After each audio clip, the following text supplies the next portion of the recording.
24 വയസ്സുള്ള മെയ്യുടെ കല്ലറ ഏകദേശം 130 വർഷം പഴക്കമുണ്ട്. അനശ്വര പ്രണയത്തിന്റെ പ്രതീകം.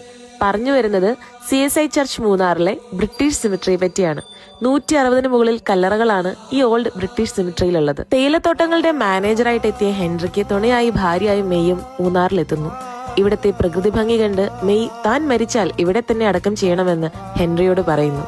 പ്രണയിച്ച് കൊതി തീരും മുന്നേ തന്നെ കോളറ പിടിപെട്ട് മെയ് മരണപ്പെടുന്നു. തന്റെ പ്രിയതമ എലനോർ ഇസബൽ മെയ്ക്ക് വേണ്ടി ഹെൻറി മാൻസ്ഫീൽഡ് നൈറ്റ് ഒരുക്കിയ കല്ലറയാണിത്.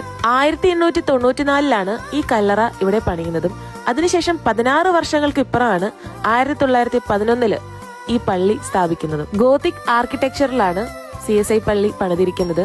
99 വെള്ളപ്പൊക്കത്തില് അന്ന് നാട്ടുകാർക്ക് തുണയായതും ഈ പള്ളി തന്നെയാണ്. കരിങ്കലിൽ നിർമ്മിച്ച പള്ളിയില് പഴയ പ്രൗഢി അതേപടി ഇന്നും നിലനിൽക്കുന്നുണ്ട്. ഇതൊരു ചരിത്ര സ്മാരകം തന്നെയാണ്. അനുമതി വേണം നമുക്ക് കല്ലറയിലേക്കൊക്കെ പോവാനായിട്ട്. ഇത് മുന്നേ എടുത്ത വീഡിയോ ആയതുകൊണ്ടാണ് ഇപ്പൊ ഷെയർ ചെയ്യുന്നത്.